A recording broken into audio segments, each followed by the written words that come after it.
Horse like Albert, but I was on a tractor at the weekend as well, you'd be pleased to hear. And looking at this these EFAs in practice, 7%.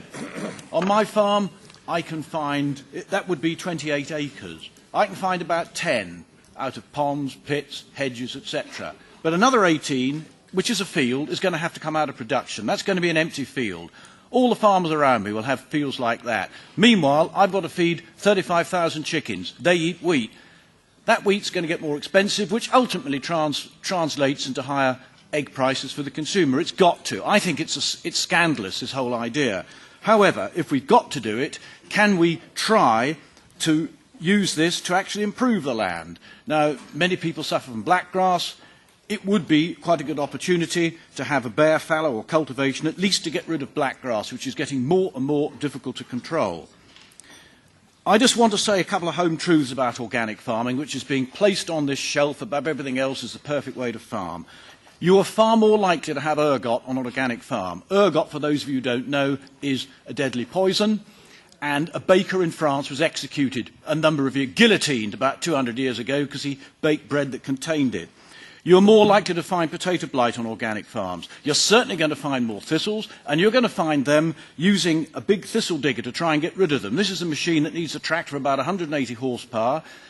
It digs down to a terrific depth to bring the thistles up to the surface. They're supposed to dry off then. If you get a really heavy rain just after you've finished, you ruin the soil structure and you also re-establish the thistle, so you get absolutely nowhere. So please don't let anybody walk out of this room to thinking that organic farming is the way ahead, because it isn't.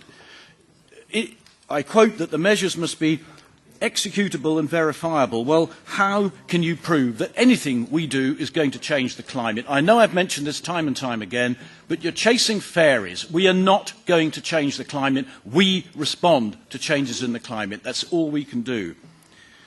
Now, these ecologically focused areas, they're going to be people with different ideas about how they should be managed. In Britain, we have two charities. A big one called the RSPB, the Royal Society for the Protection of Birds.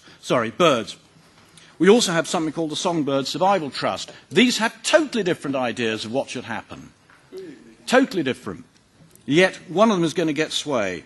Trading, that's quite a good idea. UK farmers will like this. At least they can take some decisions themselves, and they can say to somebody, look, I'll pay you to take this off my hands. Many of them will be on grade 1 land, and it is a scandal that they can't farm those fields properly. The UK, of course, as we know, is going to be hit hardest by capping. Now, this is a direct question.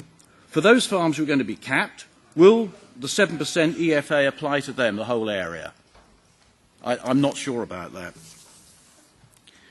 Now, again, more problems in the UK for this diversification and rotation thing. I don't think the Commission understands that it's going to hit small farmers in the UK much harder than anybody else.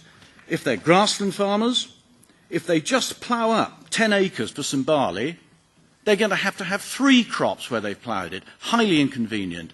And if they're small arable farmers, most of these chaps now get other farmers to farm the land for them. The whole thing is blocked into one crop, but a different crop each year, so you get the rotation. It's going to be very inconvenient, a lot more road journeys for contractors. The whole thing is nonsense. This 3-hectare threshold should be at least 10 times as high. At least. Right. Where are we? 2 minutes 50. That's it, Chairman. You've gained a bit of ground. Thank you. Grazie.